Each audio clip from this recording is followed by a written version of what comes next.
Good afternoon, one and all. Good evening, good morning, wherever you are, wherever you're watching this video. Welcome to the channel. Welcome along to this beautiful sunny afternoon here in the UK. It is absolutely wonderful. There's your weather report for the day. I'm making this video today. The world is in turmoil right now. I have been following events very closely. If you were to follow what the news has been saying, you would think that we're going to war any moment. And in fact, if you don't already know, we are at war. This is the war is on, whether you realise it or not. It's not the type of war that we've been used to when we talk about world wars anymore.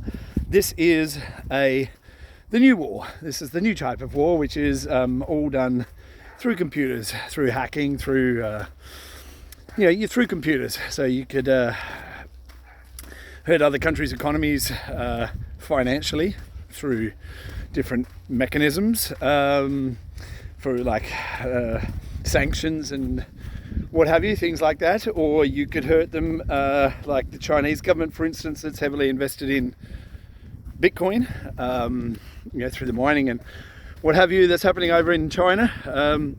There's lots of ways you can hurt countries, and that's happening right now. As we speak, we are at war.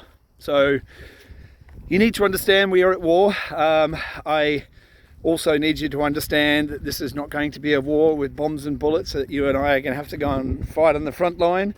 That won't happen because it would end very, very quickly. Now, what's happened that's led us to this point, that's got us to a point now where everyone's stressing and freaking out and trying to impeach President Trump and doing all these things? I mean, we need to just look at the environment that we're in. Trump did a speech the other day where they said he was inciting violence. Of course, that's ridiculous, but that's how the media works. That's how the mainstream media is working. Nothing that Trump could say or do would be positive to anyone. I watched the speech. If you look at the timeline of the events that happened on that day, the Capitol Police had already called for the army to be brought out before Trump even finished his speech. So trying to say that Trump incited violence and tried to incite something that day through his speech is ridiculous. All you need to do is look at the timeline when the Capitol Police called for the army to come. And it was before Trump's speech finished. So this has led to Trump being deplatformed off Twitter and Facebook and all these different platforms. Parler being taken down. Why is that significant? Well, we have a situation where Twitter and Facebook keep on changing the rules. So now they've always billed themselves as being the public square, if you like, the public square where you can come and debate ideas and subjects. There's a public forum where everyone can come and have their voices heard. They've always put themselves forward as that. But what happened when you have a sitting president that's been deplatformed for whatever reason they're trying to make up? I mean, it is ridiculous. But yet you still have people that have that have put forward violence, like the Ayatollah Khomeini from Iran still has a Twitter account, even though he's saying we want to bring death to America. It is a very, very strange world that we live in, where you have a privately owned company can deplatform a sitting president of the United States for reasons that are not clear to anybody. Now, I've heard the argument, the private platform argument. It's a private company. They make the rules, they can do whatever they want. Now, this is key to what's happening right now. Private companies, they can do whatever they want, right? Twitter just did. So why are private companies being forced by the government to shut down during these lockdowns? If Twitter, being a private company, can make up their own rules, they can do whatever they want, why are they beholden to the government? Should they be beholden to the government? So every other business in the world is right now. Here in the UK, the business that I work for is locked down. We can't operate. We can't have our business. But yet a private business can tell the president of a country that he's not allowed to be on the platform. Now, we can take that a step further. Now, a few years ago, there was a bakery in the US there was approached by a gay couple that wanted them, this bakery, to make them a wedding cake for their wedding. The bakery refused. They're Christians, and as far as they were concerned, being gay was against the word of God, so they weren't comfortable making a wedding cake for this gay couple. The gay couple took them to court, and the bakery lost the case. So a private company that made their own rules, that doesn't apply. But Twitter can do it. Twitter, that always billed itself as being the public forum, the public square where people could come and put ideas forward and debate ideas, as long as they were within the law. So you couldn't, say you wanted to do something violent, you couldn't call on someone's sexuality or their sexual orientation or their, how they perceive themselves. There's very clear rules laid out for what we can say and what we can't say. And yet here you have a situation where you have someone who has done nothing wrong, has been deplatformed. In fact, this is the most powerful man in the world. He's the president of a country and he's been deplatformed. Everyone laughed when Alex Jones was deplatformed and Alex Jones can't operate anymore. You might not like his ideas, but this is the freedom of speech. So these platforms are deciding now what the truth is. We have Twitter, Facebook, Google. They decide what's truth. And it doesn't matter who you are, it doesn't matter how big you are. If they can deplatform a president of a country, you and I are nothing. This censorship by these tech oligarchs, these this technocracy that we're living under, they controlling the flow of information. This is 1984, and when you have a small amount of people controlling the flow of information, that is communism, that is tyranny. They decide what's the truth, and then you have to live with it. Then they decide what words you can and can't use. Like Nancy Pelosi is trying to offer into the House, no more using the words mother, father, sister, brother, auntie, uncle, because they're gender specific. This is not about, and this whole gender identity argument as well. Look, the people that I know that are post-op, pre-op, trans, that want to transition to being a different sex, they're not the people that go out into the street and are making a big deal. They accept that there's, that most people aren't going to understand their decision. But they're not out there screaming for the world to change for them either. We have to be accepting of people who think differently than us. So we all accept that. And yes, of course, there are some people that are prejudiced against people who want to dress as the opposite sex or, have different pronouns or whatever. But this suppression of discussion, suppression of ideas, the suppression of being able to talk about different things and discuss openly subjects that now are being deliberately and openly suppressed. This is a recipe for disaster.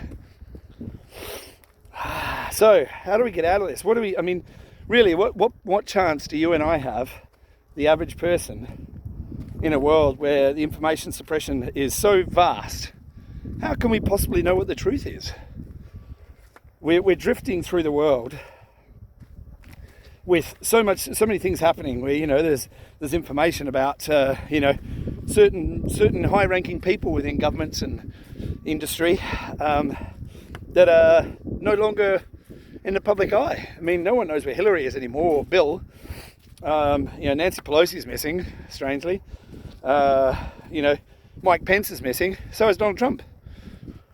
And if you question this information, or if you dare to sort of put forward a theory, then obviously you're going to be shot down as being a conspiracy theorist or a whack job or whatever name that you're going to be labelled with. You can't ask questions anymore. The truth is suppressed. And then you have information, misinformation, disinformation. So we're all wandering around in circles, arguing with each other, because that's what these media organisations have got us. It is all being. There's no grey areas anymore. There's no areas in between where we can have a discussion. There's no areas where we have crossovers in our ideas. Like, if we were to sit down and talk for an hour, and we were completely opposite sides of the spectrum on politics, let's say, I will guarantee if we were to stop and talk for an hour about anything other than politics, we'd probably agree on most things. But this is the point. We're being pointed out. All the things that we see differently are the things that are being highlighted. You know, we're constantly being divided by the colour of our skin, the country we come from. Sorry, the sun's a bit bright today. The country where we come from, the colour of our skin, our nationality, our sexuality, our sexual orientation, everything, every possible way we can possibly be divided is happening as we speak. And we're falling for it over and over and over and again. And the fear that's building up in all of us is the same. It's being propagated for a reason. What's happening in the world right now is the takedown of the most corrupt, non-human,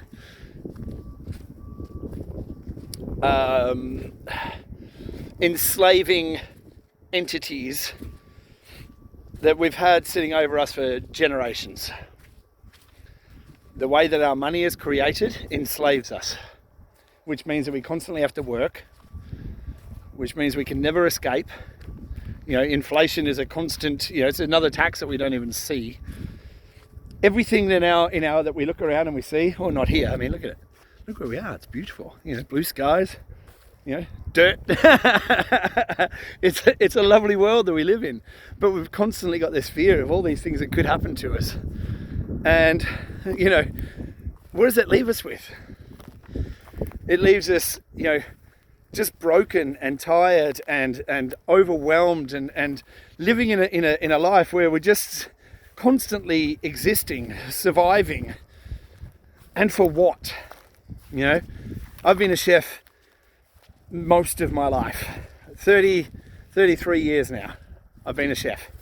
That's it, you know, most people, longer than most people have been alive. Most of the youngsters. 33 years I've been a chef, you know, and a lot of that time I've hated it. You know, I've hated myself for doing it. Yeah, there's lots of reasons why I didn't like it, but, you know, I was a chef for all these years. And I've questioned people over the years, and I've also questioned myself. And that question keeps on coming back to me, like, if I didn't have to work, if I didn't require money, everything I needed was taken care of. We're not going to talk about universal basic income or any of that bullshit that's being talked about, but let's just say the energy, the electricity for my house is free, right? So that's free. I don't have a mortgage anymore. I own my car. You know, I don't have anything to pay out. So I have food, you know, every month. I have my food. I have enough money for everything. What am I going to do with my time? Or better still, what are you going to do with your time? And what these shutdowns have allowed us to see is what will we do with our time? I mean, what's your life for? What are you here for? What are you here in your life for? You know, you think it's just to sit at home and smoke weed and play PlayStation, or, you know, just to sit and drink yourself into a stupor every day? Or do you think it's just so you can go for walks in the forest? What's your purpose here on this life, in this planet, your life right now? What's your purpose? What would you do if you had everything that you needed to live and survive? What would you do with your time? And that's what we have to work towards. And that's an easy thing to say, you know, it's easy for me to sit here and say to you, well, you need to change your life, and we all have to look at how we live.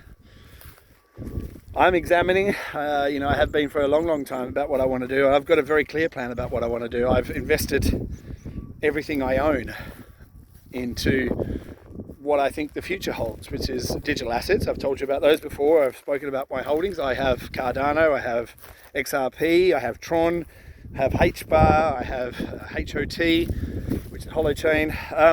You know, I've also got physical precious metals. You know, I also own property. You know, by no means am I financially independent. You know, I still work every day. Well, not at the moment, but you know, I'm a worker. I'm just an average kind of guy. But I've taken my time to educate myself about what's going on and what I see, what I perceive to be the truth of what's happening in the world right now. you know, and the reason I started doing these videos is I'm trying to pass on what I've seen, what I know, what I understand, let's put it that way, and hopes that people can learn, you know, well, hopefully take something away from what I've learned. You know, the smartest people I've ever learned, that I've ever met, are people that have learned lessons from their mistakes. They've learned from their mistakes, you know, and that's not easy. That's really hard to learn from your mistakes. But geniuses, real geniuses, people who are just next level, they learn from other people's mistakes. So, you know, we have to look at what each individually of us has done that's been a mistake and what we can take from that. And we also have to look at the world, financial markets, all those kind of things, where those mistakes have been before and how we can correct those. Now, with all the turmoil that's happening in the world, there are people that are doing things that are trying to fix the basic problems that underpin most of where we have problems in our world. Money is the first one. The creation of money, how money is created, is a massive problem. That's being worked on by people who are working with blockchain, distributed ledgers. That's underway. That's where I put my money. That's why I put my money there, because it fixes a massive problem. What's the other problems that we deal with? Voting. Particularly poignant right now. While we're on the subject, from my understanding, there will be no inauguration on the 20th of January, seeing as how the military is now in control of the US for a short period while they go through this transition of rooting out the treasonous traitors in the country, so that it's actually under military rule at the moment, I understand. I might be wrong.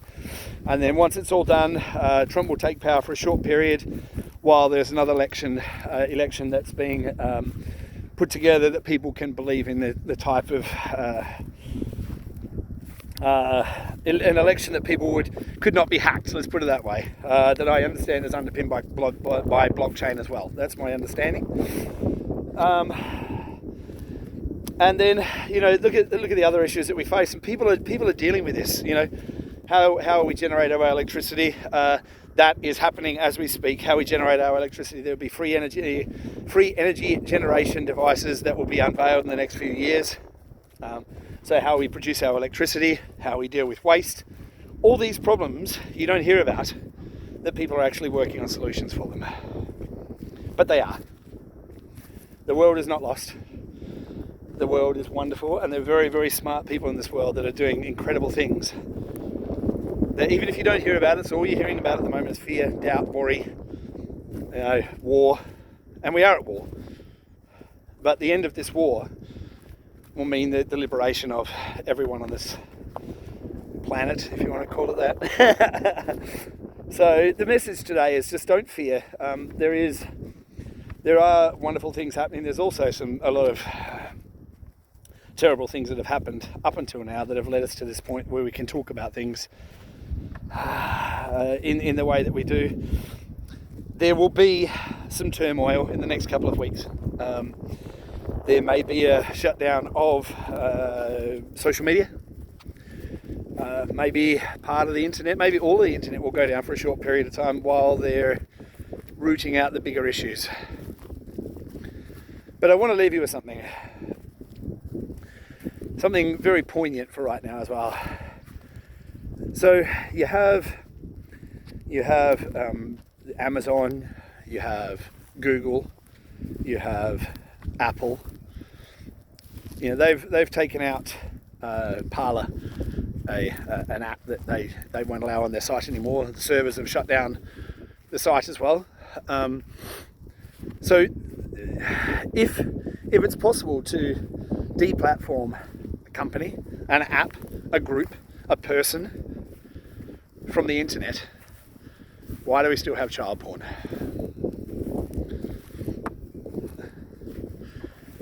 It's the key to everything. And what's being exposed now is what's possible. The people who are responsible for these kind of things, actions, are being taken down as we speak. And we're talking not just the small players who have these things that happen in their shed and in their computers at home. We're talking about the biggest organisations on the planet. Children are being freed, women are being freed, and all we hear about is one man causing problems all over the world. So see it for what it is, see the world for what it is, see the media manipulation for what's happening for what it is, and understand that if they weren't so panicked about their position, about what was happening, they wouldn't be pushing what they're pushing.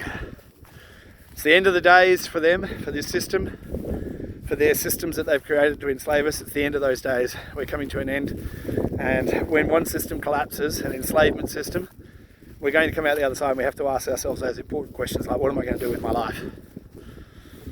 Start asking yourself now, because once you can answer that question, what's important to you, what are you going to do with your life, then you can start moving towards it once we get through this turmoil. And it's not far away. It's very, very quick. It's going to happen very fast. And, if my message or my words can help people with that, then great.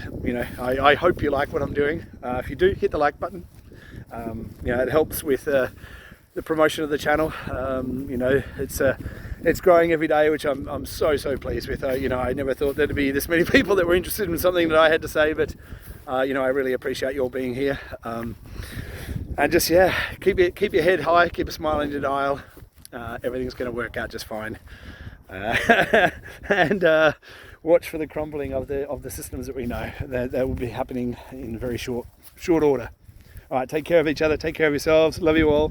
I look forward to seeing you real soon. Take care. Bye.